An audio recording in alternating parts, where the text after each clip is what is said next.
Machiegni e Otitmach TV. Thank you very much. Thank you very much. Asante sana na Mungu awabariki. Sasa kuna nyingine kwa simu pale, Mheshimiwa Mawadhe anaomba mumpatie paybill yenu ili aweze kuweka pale, paybill iko pale. Asante sana Mheshimiwa Mawadhe. Sasa mimi ndio nyinyi. Na nyinyi ni kina nani? Basi. Kwa maombi yenu nasimama hapa leo tarehe 15 mwezi wa pili mwaka 2026 nikiwa bado katibu mkuu wa chama cha ODM, seneta wa Nairobi na naibu kiranja wa walio wachache kwenye bunge la Senate. Sisi vile tumehubiriwa hapa leo tunapitia mengi, lakini nataka nikuhakikishie Reverend kwamba yale mahubiri ambayo umetupa hapa imetuongezea nguvu ya kwamba hata iwapo tutaandamwa, hata iwapo tutachorewa, hata iwapo tutapangiwa, Bwana ndiye mchungaji wetu na hatutaogopa kitu chochote. Tutaendelea kuongea ukweli ili tuweze kulinda wananchi wetu kutokana na dhulma ya Kasongo, kutokana na ufisadi ambao umekithiri Kenya hii, kutokana na mauaji, kutokana na abductions za vile vijana wetu kama hawa kina Bob Njagi. Wamepitia mengi sana hawa vijana. Na ni jukumu letu. Baba Raila Amolo Odinga alikuwa anatuambia, ukiwa kiongozi huwezi kujiongoza wewe mwenyewe.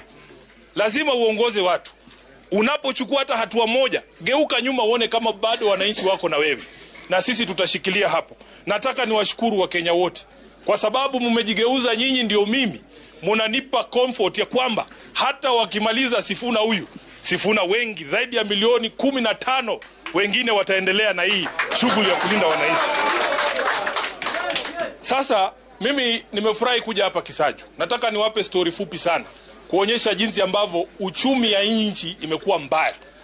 Mimi nikianza kazi ya uwakili, hizi maploti za Kisaju hapa watu walikuwa wanaweza kuja kununua, ndio ilikuwa inatupea kazi ya uwakili.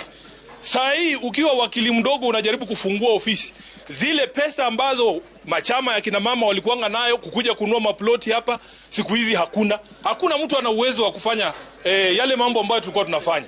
So unakuta mawakili ambao ni wachanga sana, wanakuta hawawezi kujisaidia, uchumi umesimama, watoto wetu hawako shule, mambo inaenda vibaya kila mahali, hata katika sekta ya afya.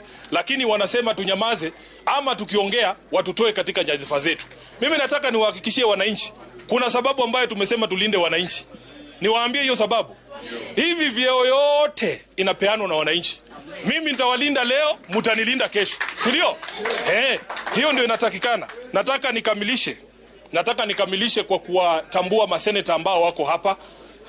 Nataka nijulishe seneta wa kutoka Kisii ambaye ni Mheshimiwa Richard Onyonka, yuko na sisi hapa.